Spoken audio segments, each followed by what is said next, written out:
বন্ধুরা, এটা হচ্ছে কি সাইবাবা হসপিটালে যে মেট্রো স্টেশন, সেই মেট্রো স্টেশনে আমি এখন পৌঁছে গেছি। তো এখান থেকে সাইবাবা হসপিটাল আজকে আমি যাবো, দেখবো ভেতরে ঢুকতে দেয় কিনা। তো আমার কাছে কোনো একটা গেট পাস আছে, কিন্তু আমার কাছে হয়তো গেট পাসে ঢুকতে হবে না, কেন গেট পাসটা আমার পুরোনো, আমি অনেক আগে ভেতরে গেছিলাম। তো এখনকার রুলস হয়তো পাল্টে গেছে। তো আমি চেষ্টা করবো ভেতরে যাওয়ার এবং আপনাদেরকে সমস্ত ইনফরমেশন দেওয়ার। দেখি মেট্রো স্টেশনটা দেখতে পাচ্ছেন, খুব সুন্দর এটা মেট্রো স্টেশন। আর যারা হাওড়া থেকে বা খুলনা থেকে আসছেন, তাদের উদ্দেশ্যে একটা কথা বলে রাখি, এখানে কিন্তু কৃষ্ণরাজপুরমে নেমে যাবেন। কৃষ্ণরাজপুরমে নেমে যাওয়ার পর এখানে কৃষ্ণরাজপুরম থেকে 20 থেকে 25 টাকা মাত্র, হয়তো 30 টাকা ভাড়া নেবে মেট্রোতে। মেট্রোতে আপনি কিন্তু আরামসে পৌঁছে যাবেন। এই যে দেখছেন আমার পেছনে কিন্তু সাইবাবা হসপিটাল, হয়তো আপনারা লক্ষ্য করলে একটু দেখতে পাবেন।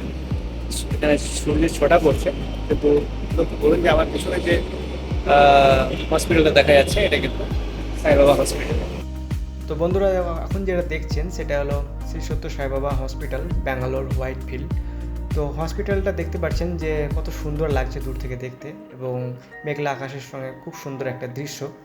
তো হসপিটাল যে ক্যাম্পাস, সে ক্যাম্পাস কিন্তু খুব অত্যন্ত ক্লিন, এবং হসপিটালের ভেতরে খুব একটা বেশি ভিড় নেই, কারণ একটা পেশেন্টের সাথে একটাই মাত্র অ্যাটেন্ডার অ্যালাউ করে, তাছাড়া কিন্তু আপনি ভেতরে প্রবেশ করতে পারবেন না। তো আসুন বলে দিই যে হসপিটালে অ্যাপয়েন্টমেন্ট নিতে গেলে আমরা কম বেশি সবাই জানি এখন অনলাইনে কিন্তু অ্যাপয়েন্টমেন্ট নেওয়া চলছে। এবার অনলাইনে কীভাবে অ্যাপয়েন্টমেন্ট নেবেন, মানে যে ফোন করার পর ওরা ফোন ব্যাক করে, তারপর যে প্রসেসটা, সেই প্রসেসটা নিয়ে আমি একটা বিস্তারিত অন্য ভিডিও বানাবো এবং দেখাবো সেই প্রসেসে কীভাবে আপনাদের যে ডকুমেন্টস আছে সেগুলো আপলোড করবেন এবং কীভাবে ইমেল করবেন, সেটা আমি কিন্তু এটা নিয়ে পরে একটা ভিডিও বানাবো। তো দেখুন, এটা সেই মেট্রো স্টেশন, যেটা সত্য সাই হসপিটালের মেট্রো স্টেশন, যেটা কিন্তু আপনি কৃষ্ণরাজপুরম থেকে ডাইরেক্ট এখানে আসতে পারবেন। 20 থেকে 25 টাকা মাত্র ভাড়া, খুব সহজেই কিন্তু আপনি আসতে পারেন। তো এখানে যে সত্য সাইবাবা স্টেশনে, এখান থেকে কিন্তু একটু পথ চললেই, একটু দুপা হাঁটলেই কিন্তু যে সাইবাবা হসপিটালের মেন 2 নম্বর গেট, সেখানে কিন্তু পৌঁছে যাবেন। তো আসুন, এই পথ দিয়ে একটু হেঁটে যাওয়ার পরেই যখন এখানে এসে দেখবেন যে সাইবাবা হসপিটালের যে মেন গেট, সেই মেন গেটটা এখানে কিন্তু পৌঁছে গেছি। এখানে কিন্তু সত্য সাইবাবা ইনস্টিটিউশন যে পোস্টার আপনারা দেখতে পাচ্ছেন, তা এটা হচ্ছে সত্য সাইবাবা হসপিটালের মেন গেট, 2 নম্বর গেট। এখানে কিন্তু আপনাদেরকে যে অ্যাপয়েন্টমেন্ট নেবে, সেই অ্যাপয়েন্টমেন্টের মধ্যে আপনাদের যে নাম্বার থাকবে, সেই নাম্বার এখানে বা অ্যাপয়েন্টমেন্ট আইডি থাকালেই আপনাকে কিন্তু ভেতরে ঢুকতে দেবে, তাছাড়া কিন্তু আপনি ভেতরে ঢুকতে পারবেন না।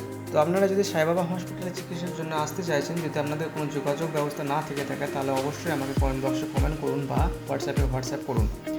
তো আমি এখান থেকে যথারীতি যতদূর পারবো আপনাদেরকে হেল্প করার চেষ্টা করবো। আর যারা বাংলাদেশ থেকে যে ভাইরা ভিডিওটা দেখছেন, তাদের উদ্দেশ্য বলে রাখি, বাংলাদেশ থেকে যদি আপনি ফোন নম্বরে ফোন করেন, ফোন পাবেন না, সেক্ষেত্রে আমাকে মেসেজ করুন বা কমেন্ট বক্সে কমেন্ট করুন, আমি এখান থেকে অ্যাপয়েন্টমেন্ট নেওয়ার ব্যবস্থা করে দেবো। তো ভিডিওটা দেখার জন্য অসংখ্য ধন্যবাদ আপনাদেরকে, আর আমি নেক্সট ভিডিওতে বিস্তারিত আলোচনা করবো কীভাবে অ্যাপয়েন্টমেন্ট নেবেন। ধন্যবাদ।